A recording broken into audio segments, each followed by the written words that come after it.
നമ്മൾ ഇന്ന് part 3 videos ആയിട്ടാണ് വന്നിട്ടുള്ളത്. അതായത് RRB JEE ഇലക്ട്രിക്കലിന്റെ കേസിൽ മോസ്റ്റ് എക്സ്പെക്ടഡ് അല്ലെങ്കിൽ മോസ്റ്റ് ഇമ്പോർട്ടന്റ് ക്വസ്റ്റ്യൻസ് പാർട്ട് 3 ആണ്.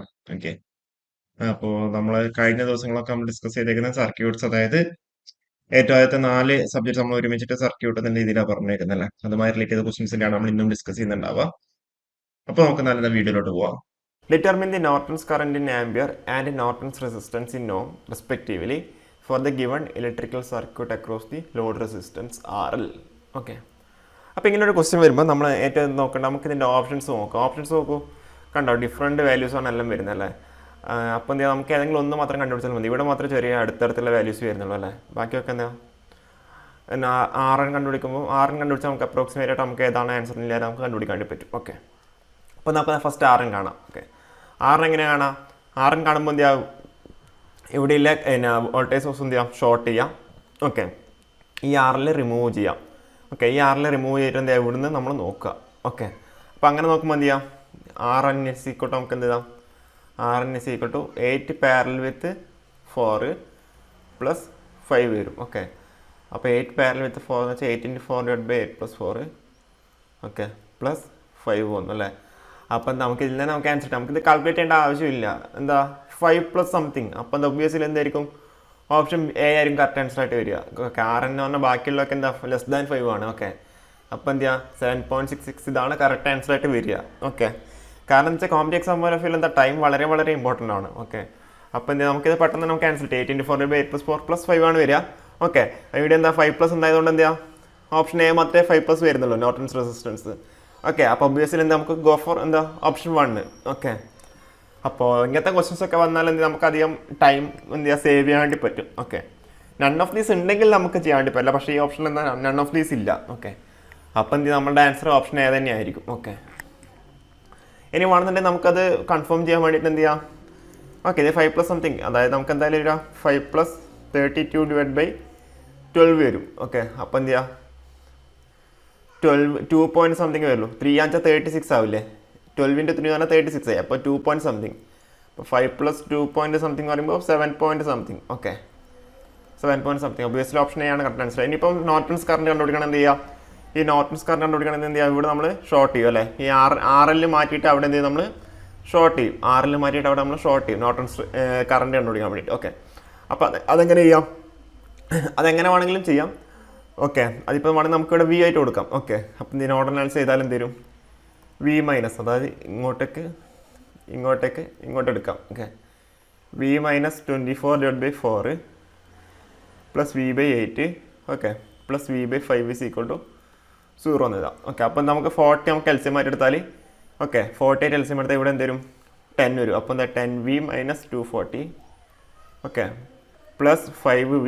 ഓക്കെ, പ്ലസ് 8v = 0 എന്ന് കിട്ടി. അപ്പോൾ 8 × 13 10 23v = 240 എന്ന് കിട്ടി. ഓക്കെ, v = എന്ന് കിട്ടി 240 / 23 എന്ന് കിട്ടി. v = 240 / 23 എന്ന് കിട്ടി. നമുക്ക് എന്താ വേണ്ടത്, ഇതിലേ കൂടില്ല എന്ന് വേണ്ടത്. ഓക്കെ, അപ്പോൾ എന്ത് ചെയ്യാം, നമുക്ക് i n എന്ത് വരും, 240 / 23 / 5. അപ്പോൾ എന്ത് 240 / 23 × 5 വരും. ഓക്കെ, അതൊന്ന് കാൽക്കുലേറ്റ് ചെയ്ത് നോക്കിയാൽ എത്ര വരും, 23 × 5 എന്ന് വെച്ചാൽ 115 വരും. ഓക്കെ, 240 / 115 എന്ന് വെച്ചാൽ 2.08. ഓക്കെ, കറക്റ്റ് ആൻസർ ആയിട്ട് വരികയുണ്ടോ, 2.08 ആംപിയർ. ഓക്കെ, അപ്പോൾ എന്താ ഓപ്ഷൻ എ ആണ് കറക്റ്റ് ആൻസർ ആയിട്ട് വരിക. ഇതിപ്പോൾ നിങ്ങൾ നോക്കരുത്, ഇത്രയും കാൽക്കുലേഷൻ ചെയ്യുന്നുണ്ടെങ്കിൽ നോർട്ടൺസ് കറണ്ട് കണ്ടുപിടിക്കുമ്പോൾ ഇത്രയും സമയം നമുക്ക് പോയി ഇല്ലേ. നേരെ മറിച്ച് നമ്മൾ ഒരു സ്മാർട്ടായിട്ട് നമ്മൾ ചെയ്യുക. ഓക്കെ, അപ്പോൾ എന്ത് ചെയ്യുക, എങ്ങനെയാണ് നമ്മുടെ competitive exam point of view ഒരു ക്വസ്റ്റ്യൻ നമ്മൾ ഇങ്ങനെയാണ് എന്ത് ചെയ്യേണ്ടത്, അറ്റംപ്റ്റ് ചെയ്യേണ്ടത്. ഓക്കെ, എന്താ പണ്ടൊക്കെ എന്താ കൂടുതൽ ഹാർഡ് വർക്കായിട്ട് ചെയ്യണം, എന്നാലും മാത്രമേ നമുക്ക് ചെയ്യാനാവുള്ളൂ വരാം. ഇപ്പോഴത്തെ ക്വസ്റ്റ്യൻസ് ഒക്കെ എന്താ കുറച്ച് നമ്മൾ സ്മാർട്ടായിട്ട് ചിന്തിക്കണം. ഓക്കെ, നമ്മൾ എന്ത് ചെയ്യുക, നമുക്ക് ബാക്കിയുള്ളവരിൽ നിന്ന് നമുക്ക് എങ്ങനെയാണ് മാർക്ക് കൂടുതൽ കിട്ടുക. ഓക്കെ, ബാക്കിയുള്ളവർ എന്ത് ചെയ്യും, ഇത് ഐ എൻ കണ്ടുപിടിക്കും ഏറ്റവും അതിൽ തന്നെ, പിന്നെ ആറിന് കണ്ടുപിടിക്കും. അപ്പോൾ ഐ എൻ കണ്ടുപിടിക്കുമ്പോൾ എന്ത് ചെയ്യുക, 2.09 2.34 എല്ലാം വരുമ്പോൾ നിങ്ങൾക്ക് കൺഫ്യൂഷൻ ആവും, കാൽക്കുലേറ്റർ അലൗഡ് അല്ല. ഓക്കെ, അപ്പോൾ എന്താ നിങ്ങൾക്ക് വീണ്ടും ആറിന് കണ്ടുപിടിക്കേണ്ടി വരും. അപ്പോൾ എന്ത് ചെയ്യുക, നമ്മൾ ഏറ്റവും ഓപ്ഷൻസിലേക്ക് നമ്മളെ കണ്ടു പോവുക. ഓക്കെ, അപ്പോൾ എന്താ ആർ എൻ, അപ്പോൾ എന്താ ഫസ്റ്റ് നമ്മൾ എന്താ ആർ എൻ നോക്കുക. ഓക്കെ, അങ്ങനെ നമ്മൾ ടൈം സേവ് ചെയ്യുക. ഓക്കെ, ഇതാണ് പറയുന്നത് സ്മാർട്ട് തിങ്കിങ്. ഓക്കെ, അപ്പോൾ ഇങ്ങനെ competitive exam point of view എന്ത് ചെയ്യുക, നമ്മൾ സ്മാർട്ടായിട്ട് കാര്യങ്ങൾ ചെയ്യണം. ഓക്കെ, അതെങ്ങനെ ചെയ്യാന്ന് വെച്ചാൽ പ്രാക്ടീസ് ചെയ്യുക. കൂടുതൽ ക്വസ്റ്റ്യൻസ് എന്ത് ചെയ്യുക, നമ്മൾ പ്രാക്ടീസ് ചെയ്യുക. ഓക്കെ, അപ്പോൾ എന്ത് ചെയ്യുക, ഓപ്ഷൻസ് കാണുമ്പോൾ തന്നെ എന്ത് ചെയ്യുക, നമുക്ക് പിന്നെ സ്ട്രൈക്ക് ചെയ്യണം. അപ്പോൾ എന്ത് ചെയ്യുക, നമ്മൾ ഗോ ഫോർ RN. ഓക്കെ, അപ്പോൾ എന്ത് നമുക്ക് പെട്ടെന്ന് തന്നെ നമുക്ക് കിട്ടി അല്ലേ, RN കണ്ടുപിടിക്കുന്നതിന് 5+ സംതിങ്. അപ്പോൾ എന്താ ഒബ്വിയസ്ലി 7.66 ആണ് വരിക. പിന്നെ നമ്മൾ IN കണ്ടുപിടിക്കേണ്ട ആവശ്യം വരുന്നില്ല. ഓക്കെ, അപ്പോൾ competitive exam point of view എന്ത് ചെയ്യുക, സ്മാർട്ട് വർക്ക് വളരെ എന്ത് ചെയ്യുക, ഇമ്പോർട്ടൻ്റ് ആണ്. ഓക്കെ, നമ്മൾ എന്ത് ചെയ്യുക, കാര്യങ്ങൾ സ്മാർട്ടായിട്ട് ചെയ്യണം. ഓക്കെ, അപ്പോൾ ഇങ്ങനത്തെ ക്വസ്റ്റ്യൻസ് ഒക്കെ എന്താ സ്മാർട്ടായിട്ട് ചെയ്യുന്നവർക്ക് എന്താ പെട്ടെന്ന് ടൈം നമുക്ക് സേവ് ചെയ്യാൻ വേണ്ടി പറ്റും. കൂടുതൽ ക്വസ്റ്റ്യൻസ് നമുക്ക് അറ്റംപ്റ്റ് ചെയ്യാൻ വേണ്ടി പറ്റും. ഓക്കെ, നേരെ മറിച്ച് കൺസെപ്റ്റ് ആയിരിക്കും, പക്ഷേ എന്ത് ചെയ്യുക, പിന്നെ നോർമൽ മെത്തേഡ്, അതായത് IN കണ്ടുപിടിക്കുക, പിന്നെ RN കണ്ടുപിടിക്കുക, അങ്ങനെയൊക്കെ പോയാൽ ടൈം എന്ത് ചെയ്യും, കുറച്ചധികം സമയം നഷ്ടമാവും. ഓക്കെ, അപ്പോൾ എന്ത് ചെയ്യാം, ഇങ്ങനത്തെ competitive exam point of view എന്താ സ്മാർട്ട് വർക്കിന് വളരെ ഇമ്പോർട്ടൻസ് ഉണ്ട്. ഓക്കെ, ഇങ്ങനത്തെ ക്വസ്റ്റ്യൻസ് ഒക്കെ വന്നാൽ നമ്മളെന്ത് ചെയ്യുക, ഫസ്റ്റ് RN കണ്ടുപിടിച്ച് 7.6 എന്നുള്ള ആൻസർ കിട്ടിയാൽ ഓക്കെ, അത് നമ്മൾ സ്മാർട്ടായി. കാരണം എന്താ, നമുക്ക് ആ ക്വസ്റ്റ്യൻസ് ബാക്കിയുള്ള ടൈം എന്ത് ചെയ്യുക, നമുക്ക് വേറെ ക്വസ്റ്റ്യൻസ് നമുക്ക് യൂസ് ചെയ്യാൻ വേണ്ടി പറ്റും. ഇതൊക്കെയാണ് എന്ത് ചെയ്യുക, റാങ്ക് മേക്കിങ്ങിനൊക്കെ നിങ്ങളെ ടോപ്പിൽ എത്തിക്കുക. ഓക്കെ, അപ്പോൾ ഇങ്ങനത്തെ കാര്യങ്ങളൊക്കെ എന്ത് ചെയ്യുക, നിങ്ങൾ ശ്രദ്ധിക്കുക. ഓക്കെ, അപ്പോൾ ഇനി അടുത്ത ക്വസ്റ്റിലേക്ക് പോവാം. കറക്റ്റ് ആൻസർ ഉണ്ടോ, 2.09 7.6 ആണ് ആൻസർ ആയിട്ട് വരിക. Okay, which of the following theorem states that the sum of instantaneous power in n number of branches of an electrical network is 0? Which of the following theorem states that the sum of instantaneous power in n number of branches of an electrical network is 0? Just ഒന്ന് നിങ്ങളൊന്ന് നോക്കുക. Answer compensation theorem ആണോ? അല്ല. Maximum power transfer theorem ആണോ? അല്ല. Super position ആണോ? അല്ല. പിന്നെന്താ, ടെല്ലിഗൻസ് തിയറാണ് ആൻസർ വരിക. ഓക്കെ, എന്താ ആൻസർ വരിക, ടെല്ലിഗൻസ് തിയറം. ഓപ്ഷൻ 4 ആണ് ആൻസർ ആയിട്ട് വരിക. ഓക്കെ, എന്താ നമ്മളെ ടെല്ലിഗൻസ് തിയറം എന്താ പറയുന്നത്, sigma I is equal to 1 to n. Okay, അല്ലെങ്കിൽ എന്ത് ചെയ്യാം, okay, sigma I is equal to 1 to n. I വേണ്ട, നമുക്ക് എന്താ I എന്ന് പറഞ്ഞാൽ പിന്നെ കറണ്ട് ഉണ്ടല്ലോ. Okay, sigma K equal to 1 to n, VK IK is equal to 0. ഇതാണിത് നമ്മളുടെ ടെല്ലിഗൻസ് തിയറം പറയുന്നത്. ഓക്കെ, ഇതാണ് നമ്മുടെ എന്താ ടെല്ലിഗൻസ് തിയറം പറയുന്നത്. Okay, sigma K is equal to 1 to n, VK IK is equal to 0. Okay, Tellegen's theorem, അതായത് according to this theorem the algebraic sum of the power consumed by all the branches of a network is always 0.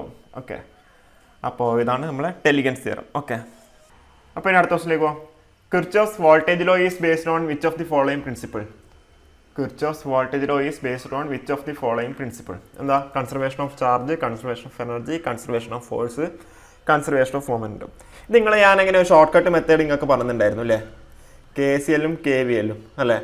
അപ്പോൾ എന്താ, Kirchhoff current law ആണെങ്കിൽ എന്താ പറഞ്ഞത്, C for charge. Okay, C for charge. KVL ആകുമ്പോൾ energy. Okay, അതായത് KCL എന്ന് പറഞ്ഞാൽ conservation of charge ആണ്, KVL എന്ന് വെച്ചാൽ എന്താ, കൺസർവേഷൻ ഓഫ് എനർജി ആണ്. ഓക്കെ, അപ്പോൾ നമ്മുടെ ആൻസർ ചെയ്ത വരിക ഓപ്ഷൻ B ആണ്, കൺസർവേഷൻ ഓഫ് എനർജി ആണ് ആൻസർ ആയിട്ട് വരിക. ഓക്കെ, അപ്പോൾ ഇങ്ങനെയൊക്കെ എന്ത് നിങ്ങൾ ഓർത്ത് വെക്കുക. ഓക്കെ, അതേപോലെ വേറൊരു ക്വസ്റ്റ്യൻ എന്താ വെച്ചാൽ മെഷ് അനാലിസിസ്.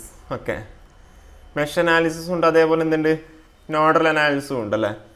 മെഷ് അനാലിസിസും ഉണ്ട്, നോഡൽ അനാലിസിസും ഉണ്ട്. ഓക്കെ, അപ്പോൾ ഇതിലുള്ള നോർമലായിട്ടുള്ള ഒരു ക്വസ്റ്റ്യൻ ആണ്. ഓക്കെ, മെഷ് അനാലിസിസ് ആണെങ്കിൽ എന്ത് പറയും, നമ്മൾ Ohm's law plus, okay, Ohm's law plus എന്ത് പറയും. അതേപോലെ നോഡൽ അനാലിസിസ് എന്ന് വെച്ചാൽ നമ്മൾ എന്ത് പറയും, ഓംസ് ലോ പ്ലസ് എന്താ പറയുക, നിങ്ങൾക്കറിയോ, ഒരു ഓംസ് ലോ മാത്രം പോരല്ലോ. മെഷ് അനാലിസിസ് ആണ് നമ്മൾ പറയുന്ന ഓംസ് ലോ പ്ലസ് KVL എന്ന് പറയും. ഓക്കെ, മെഷ് അനാലിസിസ് ആണെങ്കിൽ നമ്മൾ എന്ത് പറയും, ഓംസ് ലോ പ്ലസ് KVL എന്ന് പറയും. നോഡൽ അനാലിസിസ് എന്ന് വെച്ചാൽ ഓംസ് ലോ പ്ലസ് KCL എന്ന് പറയും. ഓക്കെ, ഇതൊന്ന് ഓർത്ത് വെക്കുക, ഇത് എപ്പോഴും ചോദിക്കുന്ന ക്വസ്റ്റൻ ആണ്. Okay, mesh analysis done by Ohm's law ഉണ്ടാവും, KVL ഉണ്ടാവും, KCL ഉണ്ടാവും. ഓക്കെ, അതേപോലെ എന്താ option A and B, option B A and C എന്നൊക്കെ പറഞ്ഞിട്ടുണ്ടാവും. ഓക്കെ, അപ്പോൾ എന്താ, mesh analysis done by Ohm's law plus KVL, ഈ nodal analysis done by Ohm's law plus KCL ആണെന്നില്ല ഓർത്ത് വെക്കുക. ഓക്കെ, അപ്പം അടുത്ത ക്വസ്റ്റിലേക്ക് പോവാം. What is the value of unknown voltage V in volt across the terminal A and B in the circuit given below? Okay, what is the value of unknown voltage V in volt across the terminal A and B in the circuit given below? എങ്ങനെ കണ്ടുപിടിക്കാം, സിമ്പിളായിട്ട് നമുക്ക് എന്ത് ചെയ്യാം, nodal analysis നമുക്ക് ചെയ്യാം. ഇതാണ് നമ്മൾ കണ്ടുപിടിക്കാൻ വേണ്ടി പറഞ്ഞത്, ഈ വോൾട്ടേജ് ആണ് കണ്ടുപിടിക്കാൻ വേണ്ടി പറഞ്ഞത് അല്ലേ. അപ്പം എങ്ങനെ വേണമെങ്കിൽ ചെയ്യാം. ഓക്കെ, നമുക്ക് ഈ മെത്തേഡ് നമുക്ക് തന്നെ ചെയ്യാം, നോഡൽ അനാലിസിസ് വെച്ചിട്ട് ചെയ്യാം. ഓക്കെ, എന്ത് ചെയ്യാം, ഇത് എൻട്രിങ് ആണ്, ഇത് ലീവിങ്, ഇത് നമുക്ക് ലീവിങ് ആയിട്ട് എടുക്കാം. ഓക്കെ, ഇത് നമുക്ക് വേണമെങ്കിൽ പിന്നെ ഇവിടെ ഓൾറെഡി V എന്ന് പറഞ്ഞുകൊണ്ട് ഓക്കെ നമുക്ക് എന്ത് ചെയ്യാം, V എന്ന് പറഞ്ഞാൽ നമുക്ക് റെപ്രസെൻറ്റ് ചെയ്യാം. ഓക്കെ, അപ്പോൾ എന്ത് ചെയ്യാം നോക്കൂ, നമുക്ക് എങ്ങനെ ചെയ്യാം? 6 ആംബിയർ എൻ്റർ ചെയ്യുന്നുണ്ട്. 6 is equal to VA/4. Okay, ബാക്കി രണ്ടും ലീവിങ് ആണ്. Okay, VA/16. ഓക്കെ, അതായത് 6 ആംബിയർ is equal to നമുക്ക് എന്ത് ചെയ്യാം? VA/4 പ്ലസ് VA/ എന്താ 10 + 6, അപ്പോൾ 16 ആയി. ഓക്കെ, അപ്പോൾ നമുക്ക് 16 LCM ആയിട്ട് എടുത്താൽ എന്ത് വരാം? 16 × 6 is equal to 4VA + VA എന്ന് വരും. ഓക്കെ, അപ്പോൾ എന്ത് ചെയ്യുക? 5VA is equal to 16 × 6 എന്ന് പറഞ്ഞാൽ VA എന്ന് പറഞ്ഞാൽ എന്തായി? 16 × 6/5 എന്ന് കിട്ടി. ഓക്കെ, 16 × 6/5 എന്ന് കിട്ടി. ഓക്കെ, നമുക്ക് എന്ത് ചെയ്യാം? ഇതിലേക്കൂടിയുള്ള ഫ്ലോ ചെയ്യുന്ന കറണ്ട് കണ്ടുപിടിച്ചിട്ട് എന്ത് ചെയ്യുക? അതിനെന്ത് ചെയ്യുക? 10 കൊണ്ട് മൾട്ടിപ്ലൈ ചെയ്താൽ പോരെ ഈ വോൾട്ടേജ് കണ്ടുപിടിക്കാൻ വേണ്ടിയിട്ട്. ഓക്കെ, അപ്പോൾ ഇതിലേക്കൂടെ ഫ്ലോ ചെയ്യുന്ന കറണ്ട് പറഞ്ഞാൽ എന്തായിരിക്കും? I എന്ന് പറഞ്ഞാൽ എന്തായിരിക്കും? ഇതിലേക്കൂടെ ഫ്ലോ ചെയ്യുന്ന കറണ്ട് I എന്ന് വിചാരിച്ചോ. I എന്ന് വെച്ചാൽ നമുക്ക് എന്ത് ചെയ്യാം? VA/16 എഴുതാലോ. ഓക്കെ, VA/16 എഴുതാം. ഓക്കെ, അപ്പോൾ എന്തായി? VA എന്ന് വെച്ചാൽ എന്താ? 16 × 6 / 5 × 16 വരും. അപ്പോൾ 16 പോയി ബാക്കി എന്താ? 6/5 ആൻസർ. ഓക്കെ, പൈ = 6/5 ആയി. അപ്പോൾ എന്ത് ചെയ്യുക? നമ്മൾ ചോദിച്ച V ആണ് അല്ലേ? V എന്ന് വെച്ചാൽ 10I വരിക. കാരണം എന്താ? ഇതിൻ്റെ ക്രോസ് ആയിട്ടുള്ള ഡ്രോപ്പ് 10 × 6/5. അപ്പോൾ എന്താ? 12 വോൾട്ട് കറക്റ്റ് ആൻസർ. ഓപ്ഷൻ 3 ആണ് കറക്റ്റ് ആൻസർ ആയിട്ട് വരിക. ഓക്കെ, നിങ്ങൾക്ക് ഏത് മെത്തേഡ് വേണമെങ്കിലും യൂസ് ചെയ്യാം കേട്ടോ. വേറെയും മെത്തേഡ്സ് ഒക്കെ ഉണ്ട്. ഞാൻ ജസ്റ്റ് എനിക്കിപ്പം പെട്ടെന്ന് ഓർമ്മ വന്ന ഒരു മെത്തേഡ് വെച്ചിട്ട് ഞാൻ ചെയ്തൊന്നുമില്ല. ഓക്കെ, നിങ്ങൾക്ക് വേറെ ഏതെങ്കിലും മെത്തേഡ് അറിയാമെങ്കിൽ ജസ്റ്റ് ഒന്ന് കമൻറ്റ് ചെയ്യാം. ഓക്കെ, ഞാൻ ജസ്റ്റ് ഇതാണ് എനിക്കിപ്പോൾ പെട്ടെന്ന് ഞാൻ ക്വസ്റ്റ്യൻ കണ്ടപ്പോൾ എനിക്ക് പെട്ടെന്ന് മനസ്സിലേക്ക് വന്ന മെത്തേഡ് ഇതാണ്. ഓക്കെ, അപ്പോൾ ഈ മെത്തേഡ് ഞാൻ വെച്ച് ചെയ്തു എന്നേ ഉള്ളൂ. ഓക്കെ, ഓക്കെ, അപ്പോൾ നമുക്ക് 12 എന്ന് കിട്ടി. ഇതിൻ്റെ സിംപ്ലിഫിക്കേഷൻ ഒക്കെ സിമ്പിളാണ്. നിങ്ങളിത് എന്ത് ചെയ്യുക? 16 × 6/5 ഒക്കെ എന്ത് ചെയ്യുക? പെട്ടെന്ന് അത് മൾട്ടിപ്ലൈ ചെയ്താൽ അതിനെ പണി കിട്ടും. ഏറ്റവും അവസാനം മാത്രമേ എന്ത് ചെയ്യാൻ വേണ്ടി പറ്റുള്ളൂ നമുക്ക്? കട്ട് ചെയ്ത് പോകാനുള്ളതൊക്കെ ഉണ്ടാകുമ്പോൾ അതുകൊണ്ട് ഏറ്റവും അവസാനം മാത്രം എന്ത് ചെയ്യുക? അല്ലെങ്കിൽ കൂടി മൾട്ടിപ്ലൈ ചെയ്ത് എഴുതിയാൽ മതി. ബാക്കിയുള്ളതൊക്കെ എന്ത് നമുക്ക് കട്ട് ചെയ്ത് പോകാൻ വേണ്ടി പറ്റും. ഓക്കെ, അതേപോലെ സിമ്പിൾ ക്വസ്റ്റൻസ് മാത്രമേ PSC ചോദിക്കുള്ളൂ. എത്ര പെട്ടെന്ന് നമുക്ക് കട്ട് ചെയ്ത് ആൻസർ കിട്ടിയെന്ന് നോക്കറോ. ഓക്കെ, അപ്പോൾ ഇതെല്ലാവർക്കും മനസ്സിലായിരിക്കുന്നു. ഓക്കെ, അടുത്ത ക്വസ്റ്റിലേക്ക് പോകാം. What will be the value of source impedance in ohms for transmitting maximum power to the load in the circuit given below? Okay, എന്താ നമ്മൾ മാക്സിമം പവർ ട്രാൻസ്ഫർ തീർന്നതിൻ്റെ ക്വസ്റ്റ്യൻ ആണ്. ഓക്കെ, നമുക്കറിയാം എന്താ? ZS is equal to നമുക്ക് എന്താ പറയാം? ZS is equal to R + jx ആണെന്നുണ്ടെങ്കിൽ എന്ത് ചെയ്യുക? ZL എന്ന് പറഞ്ഞാൽ എന്തായിരിക്കും? R - jx ആയിരിക്കും for maximum power transfer theorem അല്ലേ? അതായത് ZS എന്ന് പറഞ്ഞാൽ എന്താ? ZL എന്ന് പറഞ്ഞാൽ എന്ത് എഴുതാം? ZL is equal to ZS conjugate എന്ന് പറഞ്ഞ് എഴുതാം. ഓക്കെ, അപ്പോൾ ഇവിടെ എന്താ നമുക്ക് തന്നേക്കുന്നത്? ZL ആണ് നമുക്ക് തന്നേക്കുന്നത്. അതിൽ നിന്ന് ZS ആയി വെച്ച് അപ്പോൾ എന്ത് ചെയ്യുക? ZS is equal to ZL conjugate എന്ന് എഴുതാം. ഓക്കെ, അപ്പോൾ 5 + J2ൻ്റെ കോൺജുഗേറ്റ്. അപ്പോൾ എന്ത് ചെയ്യും? 5 - J2 ആയിരിക്കും അതിൻ്റെ ആൻസർ വരിക. ഓപ്ഷൻ 2 ആണ് കറക്റ്റ്. 5 - J2. ഓക്കെ, ഓക്കെ, നമുക്കിനി അടുത്ത ക്വസ്റ്റിനിലേക്ക് പോകാം. Determine the value of power dissipated in watts through 20 ohm resistor of the circuit given below. Determine the value of power dissipated in watts through the 20 ohm resistor of the circuit given below. അപ്പോൾ എന്താ? നമുക്ക് 20 വോൾട്ടും തന്നിട്ടുണ്ട് ഇവിടെ അല്ലേ? ആ same വോൾട്ടിൻ്റെ ആയിരിക്കും ഇവിടെ ഉണ്ടാവുക അല്ലേ? അപ്പോൾ ഇതിൻ്റെ ക്രോസ് ആയിട്ടുള്ള വോൾട്ടേജ് ഡ്രോപ്പ് എന്ന് പറഞ്ഞാൽ എന്തായി? 20 ആയി. ഇവിടെ എന്താ? -+ ആണെന്നില്ല അല്ലേ? അപ്പോൾ P is equal to V²/R വെച്ചിട്ട് ചെയ്താൽ ഓക്കെ അതിൻ്റെ ക്രോസ് ആയിട്ട് എത്ര വരും? 20 + 10 വരും. ഓക്കെ, (² R) എന്ന് പറഞ്ഞാൽ 20 വരും. അപ്പോൾ അപ്രോക്സിമേറ്റ് ചെയ്താൽ 30² 20 വരും. 30² എന്ന് പറഞ്ഞാൽ 900. 900/20 എന്ന് വെച്ചാൽ 9/2 എന്ന് പറഞ്ഞാൽ 4.5 45 വരും. ഓക്കെ, അപ്പോൾ ഓപ്ഷൻ 2 ആണ് കറക്റ്റ് ആൻസർ ആയിട്ട് വരിക. 45 ആണ് ആൻസർ വരിക. ഓക്കെ, ഇതല്ലെങ്കിൽ നിങ്ങൾക്ക് എങ്ങനെ ഇവിടെ നമ്മൾ V² എന്ന് പറയുമ്പോൾ 20 + 10 എന്ന് പറയുന്നത്. ഓക്കെ, അല്ലെങ്കിൽ നിങ്ങൾക്ക് എന്ത് ചെയ്ത് 20 + 10 ആണോ ആ വോൾട്ടേജ് ഡ്രോപ്പ് എന്നുള്ള ഡൗട്ട് ഉണ്ടെന്നുണ്ടെങ്കിൽ എന്ത് ചെയ്യാം? P is equal to I² × R. എല്ലാ കൺസെപ്റ്റ് ഒക്കെ സെയിം തന്നെയാണ്. I എന്ന് പറഞ്ഞാൽ എന്ത് വരും? 20 - -10 അതാണ് 20. ഓക്കെ അല്ലേ? 20 - -10/20. ഓക്കെ, (² × 20 വരും. ഓക്കെ, അപ്പോൾ എത്ര ആൻസർ വരും? 30² × 20/20². അപ്പോൾ എന്താ? 30² / 20 വരും. അപ്പോൾ എന്തായാലും 45 ആണ് ആൻസർ. ഓക്കെ, അതായത് 45 വാട്ട്സ്. ഓക്കെ, ഇതേപോലത്തെ സിമ്പിളായ ക്വസ്റ്റ്യൻസ് മാത്രമേ ചോദിക്കുള്ളൂ. ഓക്കെ, കൺസെപ്റ്റ് ഒക്കെ നിങ്ങൾക്ക് അറിയാവുന്നല്ലോ. ഓക്കെ അല്ലേ? സിമ്പിൾ അല്ലേ? ഓക്കെ, അടുത്ത ക്വസ്റ്റിലേക്ക് പോകാം. Determine the power dissipated in watts by the 25 ohm resistor in the circuit given below. Determine the power dissipated in watts by the 25 ohm resistor in the circuit given below. അപ്പോൾ okay, ഇതെങ്ങനെയൊക്കെയാ? സിമ്പിളായ ഒരു question തന്നെയാണ്. Okay, ഇത് വേണമെന്നുണ്ടെങ്കിൽ ഇവിടെ എന്താ? നമ്മൾ കറണ്ട് സോഴ്സ് പാരലൈറ്റ് റെസിസ്റ്റർ ഉണ്ട്. ഇവിടെ എന്താ? കറണ്ട് സോഴ്സ് പാരലൈറ്റ് റെസിസ്റ്റർ ഉണ്ട് അല്ലേ? അപ്പോൾ അതിന് ഇക്വലൻ്റ് ആയിട്ട് നമുക്ക് എങ്ങനെ വരയ്ക്കാം? Voltage source in series with resistor നമുക്ക് വരയ്ക്കാം. Okay, voltage source in series with resistor നമ്മൾ 25 ohm. ഓക്കെ, ഇവിടെ എന്താ? വീണ്ടും നമ്മുടെ voltage source in series with resistor. Okay. അപ്പോൾ ഇവിടെ വോൾട്ടേജ് സോഴ്സിൻ്റെ വാല്യൂ എന്തായിരിക്കും 5 × 10. അപ്പോൾ എന്താ 50 വോൾട്ട് വരും. ഇവിടെ എന്താ 10 Ω ആയി. ഓക്കെ, ഇവിടെ 25 വന്നു. ഇവിടെ എന്താ 5 വന്നു. 5 × 10 50 വോൾട്ടായി. ഇവിടെ എന്താ നമുക്ക് ഇവിടെ നമ്മൾ ഇങ്ങനെയാണ് പോകുന്നത്, അല്ല ഇങ്ങനെ പോയതുകൊണ്ടാണ് ഇവിടെ പ്ലസ് ഇവിടെ മൈനസ് എടുത്തത്. ഇവിടെ എന്താ ഇങ്ങനെയാണ് പോകുന്നത്, ഇങ്ങനെ പോകുന്നതുകൊണ്ട് ഇവിടെ പ്ലസ് ആയി ഇവിടെ മൈനസ് ആയി. ഓക്കെ, അതുകൊണ്ടാണ് നമ്മൾ എന്ത് ചെയ്യുന്നത് പ്ലസ് മൈനസ് എടുക്കുന്നത്. അപ്പോൾ ഇവിടെയുള്ള വോൾട്ടേജ് ഡ്രോപ്പ് എന്ന് പറഞ്ഞാൽ എന്തായിരിക്കും 50 - 50 വരും. 50 - 50 എന്ന് പറയുമ്പോൾ എന്തായി 0 ആയി. ഓക്കെ, ഇവിടെയുള്ള വോൾട്ടേജ് ഡ്രോപ്പ് 0 ആയതുകൊണ്ട് എന്ത് ചെയ്യാം, അതിലെ കൂടെ ഫ്ലോ ചെയ്യുന്ന കറണ്ട് പവർ എന്തായിരിക്കും 0 ആയിരിക്കും. കറണ്ട് 0 ആയിരിക്കും. അപ്പോൾ ഓപ്ഷൻ എ ആണ് കറക്റ്റ് ആൻസർ ആയിട്ട് വരിക, 0 വാട്ട്സ്. ഓക്കെ, മനസ്സിലായെന്ന് വിചാരിക്കും. അതിലെ കൂടെ ഫ്ലോ ചെയ്യുന്ന കറണ്ട് 0 ആയിരിക്കും. ഒബ്വിയസ്ലി എന്താ പവർ ഡിസിപ്പേറ്റും 0 ആയിരിക്കും. ഓക്കെ, അതായത് 0 വാട്ട്സ് ആണ് കറക്റ്റ് ആൻസർ ആയിട്ട് വരിക. ഓക്കെ, സിമ്പിൾ ഒരു ക്വസ്റ്റ്യൻ ആണ്. ഓക്കെ, അടുത്ത ക്വസ്റ്റിലേക്ക് പോവാം. Determine the total current I in ampere supplied by the voltage source in the circuit given below. Determine the total current I in ampere supplied by the voltage source in the circuit given below. അപ്പോൾ നമുക്ക് I ആണ് നമുക്ക് കണ്ടുപിടിക്കേണ്ടത്. Okay, ഇത് കാണുമ്പോൾ എന്താ തോന്നുന്നുണ്ടോ, ഇത് നമ്മളെ ബ്രിഡ്ജ് ബാലൻസ്ഡ് കണ്ടീഷനായിട്ടാണ് നമ്മൾ ചെയ്യുക. ഓക്കെ, കാരണം എന്താ 3 × 3 9, ഇവിടെ എന്താ 3 × 3 9 ആയി. അപ്പോൾ എന്താ ബ്രിഡ്ജ് ബാലൻസ്ഡ് കണ്ടീഷനായി. അങ്ങനെ ബ്രിഡ്ജ് ബാലൻസ്ഡ് കണ്ടീഷൻ ആകുമ്പോൾ എന്ത് ചെയ്യാം, ഇതിലെ കൂടെ ഫ്ലോ ചെയ്യുന്ന കറണ്ട് എന്ന് പറഞ്ഞാൽ എന്തായിരിക്കും 0 ആയിരിക്കും അല്ലേ. ഇതിലെ കൂടെ ഫ്ലോ ചെയ്യുന്ന കറണ്ട് എന്ന് വെച്ചാൽ 0 ആയിരിക്കും. അപ്പോൾ ഇതിനെന്താ എഫക്റ്റ് ഇല്ല. അപ്പോൾ ഇതിനെ നമ്മൾ റീഅറേഞ്ച് ചെയ്ത് വരച്ചാൽ എങ്ങനെ വരയ്ക്കാം, 3 Ω 3 Ω വന്നു. ഓക്കെ, അതേപോലെ ഇവിടെ എന്താ 3 Ω 3 Ω വന്നു. ഓക്കെ, അപ്പോൾ ഇതിങ്ങനെ പോയി ഇവിടെ എത്ര വരും 15 വോൾട്ട് വരും. ഓക്കെ, ഇവിടെ എന്താ 3 3 3 3 3 + 3 6 പാരലൽ വിത്ത് 6 ആകുമ്പോൾ 3 ആയി. ഓക്കെ, അപ്പോൾ R = പറഞ്ഞാൽ 3 കിട്ടി, നമുക്ക് 3 തന്നെ കിട്ടി. I = എന്താ V/R ആണ്. ഓക്കെ, V എന്ന് പറഞ്ഞാൽ നമുക്ക് 15 വോൾട്ട് ആണെന്ന് അറിയാം. 15/3 അപ്പോൾ എന്താ 5 ആംപിയർ ആണ് കറക്റ്റ് ആൻസർ ആയിട്ട്.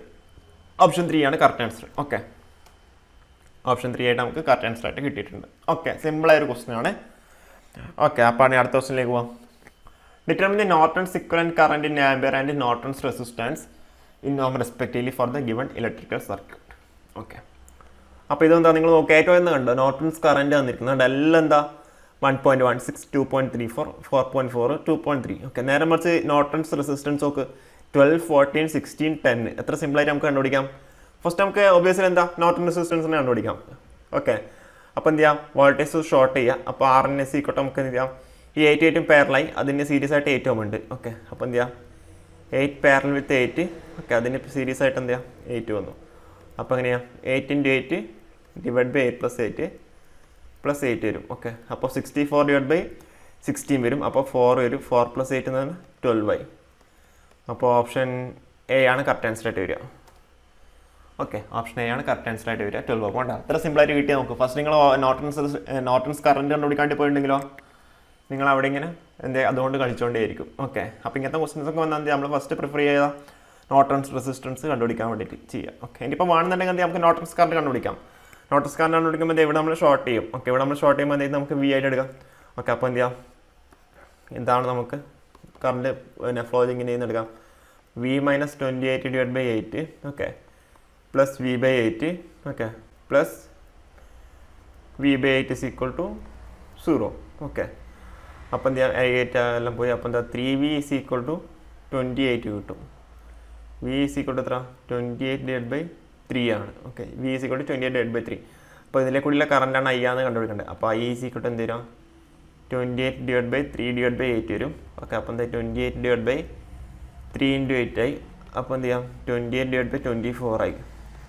അപ്പോൾ 28/24 എന്ന് പറഞ്ഞാൽ അപ്രോക്സിമേറ്റ്ലി എന്ത് 1 പോയിന്റ് സംതിങ് ആയിരിക്കും ഉണ്ടാവുക. അപ്പോൾ എന്താ 1.16 ഓപ്ഷൻ എ 1 തന്നെയാണ് കറക്റ്റ് ആൻസർ ആയിട്ട് വരിക. ഓക്കെ, സിമ്പിളായ ഒരു ക്വസ്റ്റൻ ആണ്. ഓക്കെ, അപ്പോൾ ഇങ്ങനെയൊക്കെ നമ്മൾ സ്മാർട്ട് വർക്ക് ചെയ്യുക. ഓക്കെ, അപ്പോൾ നമുക്ക് ഏതായാലും ഇന്നത്തെ ക്ലാസ് നമുക്കിവിടെ വൈൻഡപ്പ് ചെയ്യാം. ഓക്കെ, ഇതിൻ്റെ പാർട്ടുമായിട്ട് അടുത്ത ക്ലാസ്സിൽ കാണാം. Okay, thank you.